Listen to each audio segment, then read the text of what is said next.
Zero, Chris. I'm still hung up on that number 0. It's the number of points the Atlanta Falcons scored. It's the number of points the Atlanta Falcons scored. Listen, and we scored 30 more than that. Damn that right. is a win in my book. Let's and it go. is a win in the win column as well. It is.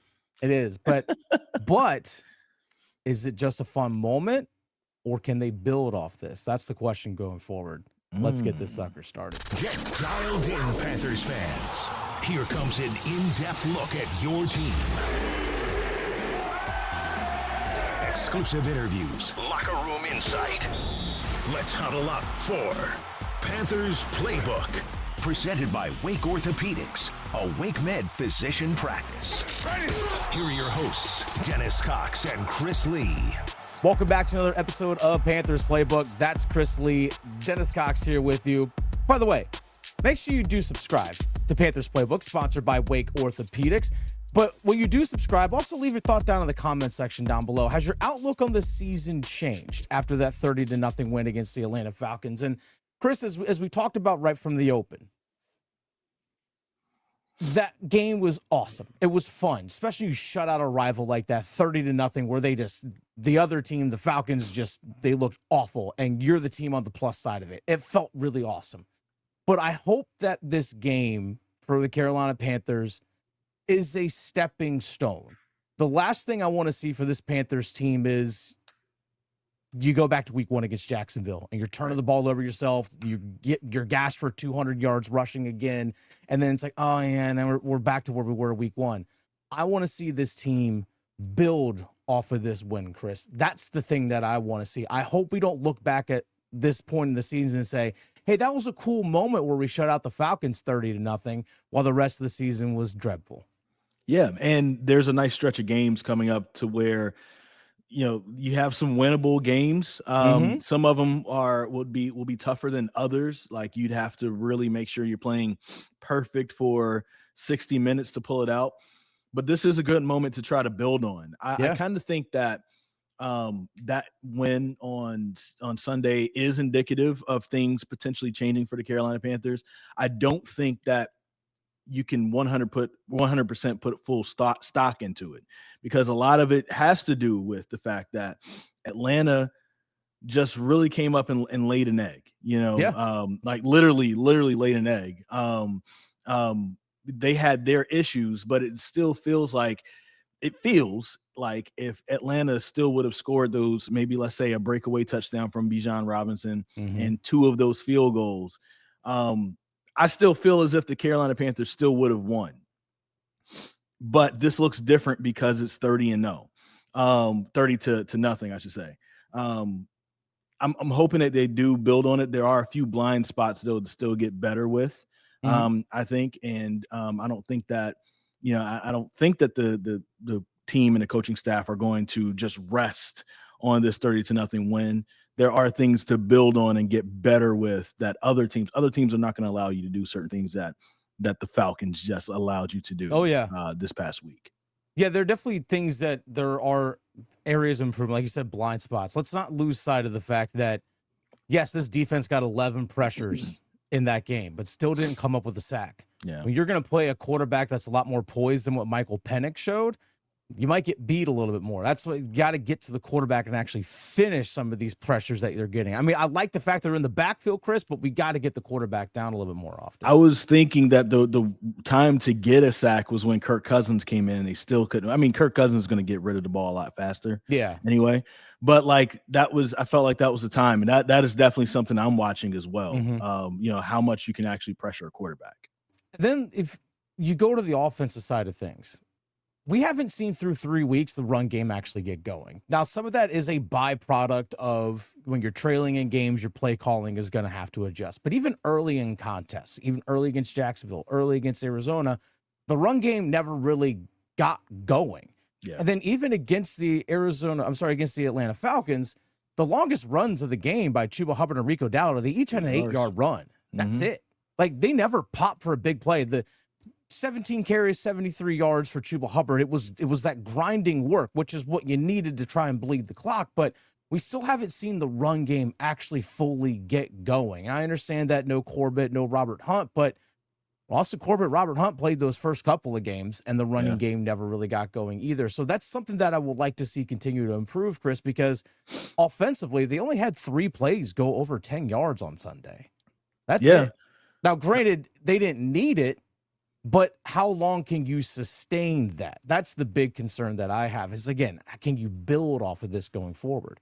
And this is, I think, an area where you miss Xavier Legette, or you miss maybe something that somebody like Jimmy Horn can bring you, because I think a big part of that is it doesn't feel like there's a lot of variety in the run game, right? No, not right now. We've seen them run jet sweeps with Xavier Legette. We've seen them, try to do, a few different things, but when he's not going and those plays aren't necessarily called and you're just going straight power up the middle, it doesn't give a lot of different variety to what you can, offer. And so I think that's something that I would like to see as well. Like how can we scheme some things for our, running backs, and then also with, ways to test the defense, test the edges, and try to open up some things up the middle.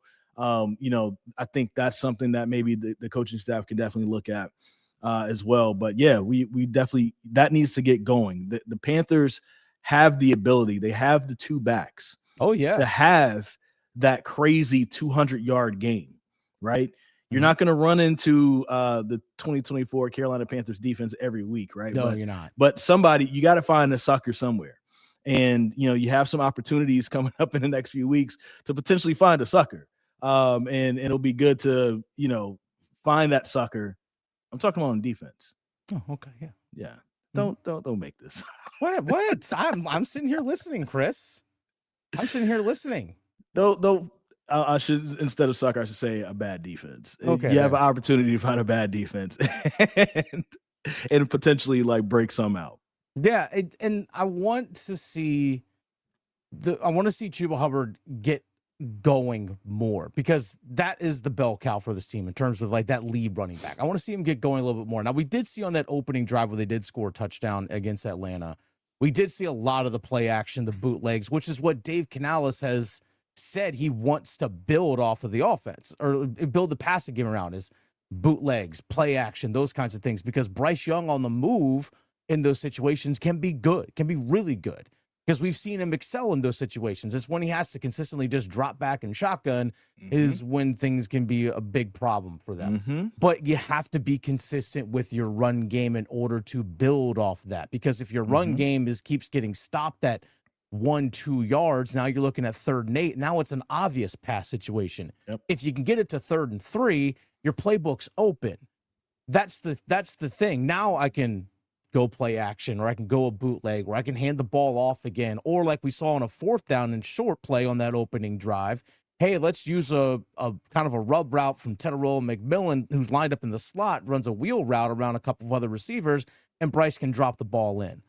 That's available to you when you have manageable 3rd and 4th down situations. So that's the concern for me going forward, is can the running game actually get to that point? And also, just again, can we get some more explosive plays on offense? Only 3 plays went over 10 yards. It was a 23 or 24-yard reception by McMillan, a 21-yard reception by McMillan, and a 12-yard catch by Tommy Tremble. That's it. The next longest play was a pass interference call.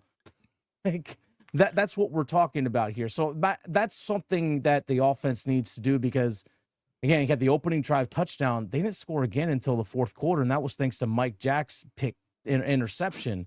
That set them up at the 30-yard line, and it still took them 9 plays to get into the end zone. That's where I was going to go next, the explosive plays, because you would look at a 30-0 win and assume that the offense had a field day, and they did not. No, they didn't. It wasn't a bad day for the offense. It wasn't. But it wasn't a spectacular day either. You see 30-0, you're expecting maybe the offense put up 400 yards almost, and that just simply wasn't the case for the Carolina Panthers. So I think that is the next step. I wouldn't say the next step. That is what they should try to aim towards getting towards that. The next step, I would say, getting into the 300s, consistently, as far as, the yards that you gain per game. If you can carve out 100 to 115 yards on the ground, and then another, 200 to, 220 through the air from Bryce Young's arm, you're starting to set yourself up for a good success. So then, maybe, you get to another game and then a few extra explosive plays. Maybe you can get to that 400 and look like more of an explosive team. But that's the thing. It really did. When Dave Canales said complimentary football, that was literally the best explanation as to what happened on Sunday. Yeah. Because the defense they were literally bend but don't break. They did not break at all, but they did bend some, right? It wasn't like this was this spectacular shutdown defense. They did bend, they just didn't break. The Panthers offense took care of the ball. They just weren't explosive. How can we marry the two? Yeah. How can we start shutting some people down defensively? How can we start being a little bit more explosive? Because again, everybody's not going to become the Atlanta Falcons, every week, and their defense did an amazing job. Their defense did what they were supposed to do. It's just their offense didn't show up. Yeah. And specifically Michael Penix. And so we can see how quickly things can turn when you're not paying attention like that on offense. But we also got to talk about the elephant in the room too, man. What's that? XL, bro. Hmm? Xavier Legette. Yeah. Got to talk about that elephant. What about it? Is the offense going to continue? You know how smooth the offense looked? Like, we talked about, like, they didn't get all the yards that we wanted, right? They still look smooth. The operation looked good. The operation is so much better. Oh my God. Not in week one. I think Cade Mays needs to be the guy, right? Like, even if Austin Corbett sounds like he's going to possibly be able to come back during the year, great for him. Happy for him. Cade Mays needs to be the guy. It just feels like that moves so much smoother between those two. We saw it last year. We're seeing it right now. But then also with the wide receivers, we need Xavier Legette to step up. Sure. But it also feels as if things went a little bit smoother without him being there. That feels a little concerning for me, because this isn't going to be me dogpiling on him. I like the guy. I want him to succeed. I want him to work out. I want him to be the solid number 2 receiver for the Carolina Panthers. I want them to be able to use his skill set to test other defenses and to give Bryce Young more opportunities. That's really what I want to see. I just want to make sure that, like, this train doesn't keep rolling and he's on the outside looking in, because boy, it looked good without him being there. Yeah, I mean, it was definitely a lot smoother. I know Dave Canales and the offense, the personnel, they used a lot of 2 tight end sets in the game. They used a lot of Jadeveon Sanders, and Tommy Tremble. Mitchell Evans got a lot of snaps. By the way, speaking of Jadeveon Sanders, looks like he has an ankle injury that might keep him out for a couple of weeks, which will, again, impact. Another reason why XL needs to step up. Exactly, because now at that point, because he is a big-bodied receiver, 225, 230, somewhere in that range. I mean, Jadeveon Sanders came into camp at 238. Not that big of a difference when you think about it. So I'm wondering how, again, personnel that's available is going to dictate the game plan going forward. Now, obviously, Carolina had a lead in the game, so, hey, let's be more run-heavy. Let's go 2 tight ends. That's one of the reasons what necessitated that. But we saw David Moore play a bunch. He played, I think actually may have played the second most snaps among wide receivers this past game, but he was effective with his motions pre-snap, but also was good in the run blocking game. He was able to provide that because it's what the situation dictated. Now, going into the New England Patriots, if obviously no Jadeveon Sanders, you're going to have James Mitchell most likely is going to dress, but now it's more snaps for Mitchell Evans. How much trust does Dave Canales have on him as a rookie? As a pass catcher, getting now second unit snaps as opposed to being the number 3 tight end. So a lot of this can be dictated in so many different ways. But if you have Xavier Legette available, okay, let's see the growth. Let's see you take a step. You had a chance to now, again, with the hamstring injury, sit down and think about it for a sec. Yeah. Reset yourself. Yeah. You don't have to be 6-catch, 100-yard guy, Nope. unless you're going to do it. But I don't think people are going to have to, or people like are going to expect that, especially with Tetairoa McMillan on the other side. Yeah. But if you could be 5-catch, 60-yard, and have a maybe like a pop off a 23-yard completion in there where it's a catch and run, and you just the thought of the threat is there, can open things up so much more for other guys. It really can. It really can. And I think as well, Chris, to add on top of that, it will benefit Tetairoa McMillan in my eyes as the season goes along if there's a consistent number 2 threat. Yes. That's the key as well. If Tetairoa McMillan wants to have sustained success over the course of the season, there needs to be a consistent number 2 threat opposite of him. Because once the season continues, right? So now we have 3 games of tape on the Carolina Panthers, right? And shout outs to Mike Vrabel. That's a smart coach. He's going to have his team ready. You know, it's probably one of the smarter coaches that's going to be out there. If you already have 3 games of tape and you know what to expect, you're going to have to show something else that's going to catch the Patriots off guard, and even beyond the Patriots. As this season continues and people continue to have more tape on you, if we see that the only person that's going to catch passes really consistently for them is Tetairoa McMillan, then we know what the assignment is on defense. It's to really to shut that guy down. Because if he can't get going with Bryce, then Bryce more than likely is not going to get going with anybody else. For sure. And so that means a few people need to step up for sure. And I know Christian Gonzalez, the star corner for the New England Patriots, has been hurt, but it feels like he might be back week 4. That's some of the early indications. Obviously, you know, when we're recording this, we'll just have to wait and see. But if you bring a guy like Christian Gonzalez out there to guard Tetairoa McMillan, and you give him just some help with a secondary, you know, but in terms of a safety, if the run game isn't going for the Carolina Panthers, I could stack the box with 8 and just really shut the run game down, and you can make the Panthers one-dimensional. Yeah. Which is, again, what we talked about, building from one week to the other. There has to be. And now hopefully maybe that guy could potentially be, you know, Jalen Coker when he comes back. That would be nice as well. But there has to be consistent threats in the passing game outside of T-Mac, because that dude has shown he could be legit number 1. He has all the makings of it. You know, for already example, one of the top 15 receivers in the league right now. Yeah. Already. I mean, I really hope this week, and he's left a lot on the table. I know. And I really hope he gets his first touchdown this coming week. I think that was going to be, he could break that seal and be like, all right, I finally got in the end zone. He maybe be able to take off even further. That's something I want to see from him, for him, obviously. Yeah. That's something I want to see. But man, they got to get that consistent number 2 receiving threat. They just need it, Chris. I think it's going to help Bryce so much. Yeah. And first off, I hope Xavier Legette and his hamstring injury is feeling. I hope he's feeling better from that. He could be a huge key potentially to this upcoming game on Sunday, as we mentioned with JT Sanders out. You expect James Mitchell will probably be up for this game. He had some flashes in the preseason and all that, but I think my eyes look on XL. Like when you talk about somebody needing to step up to show that they can have a really good game, it's definitely him right now. And this is a great opportunity right now. And it's also right before potentially Jalen Coker comes back, right? Yeah. Week 5, hopefully.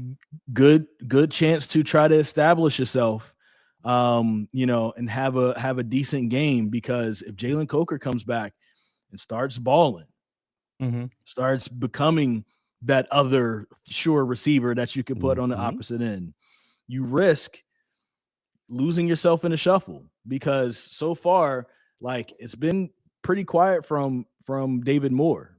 Yeah. Just to be real, you know, Hunter Renfrow has had a decent year so far, had the 2 touchdowns versus Arizona. But like, he hasn't had this like explosive, like, oh my God, Hunter Renfrow is back game. He hasn't had that yet. And I don't necessarily expect it. I think he's done pretty much what I've expected. So far. Likewise. So there is room for somebody to step up right there. And I would love for Xavier Legette to try to take something at that point right before Jalen Coker comes in, because other people aren't taking it. So all of a sudden, again, this group that was considered to be the deepest group on the roster,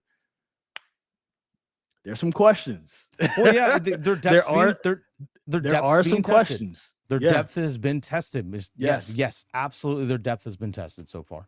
Even on the defensive side of things, their depth's being tested. Their offensive line, their depth is being tested right now. But hopefully, again, against the New England Patriots, we see progress. That's what we want to see. We want to see progress from one week to the next. If you have a repeat, we'll close on this. If they have a repeat of week 1 against Jacksonville, then all the good graces you just built up against the Atlanta Falcons in week 3, it's gone. It's out the window. It's all out the window. Gone. Did you ever listen to Justin Timberlake back in the day? Not much, no. Okay. I mean, I heard it, listen on the radio and all that stuff, yeah. but it's not like I was like, oh, let's put on some JT. Shut up, I was. That's fine. That's totally okay. It's because of Timberland. He had a good production. That's true. He actually did. He actually did. I mean, I will admit, JT had some bangers out there, for sure. Absolutely. Leave your thoughts in the comment section about, again, what your expectations for this. How do we get on Justin Timberlake? Come for Tetairoa McMillan, stay for the Justin Timberlake. Yeah. Again, leave your thoughts in the comment section. Shout out to our sponsor, Wake Orthopedics, the sponsor of Panthers Playbook. We'll have another episode for you guys. By the way, also, let us know down in the comments below. After Sunday's game, do you want us to do Panthers Playbook live?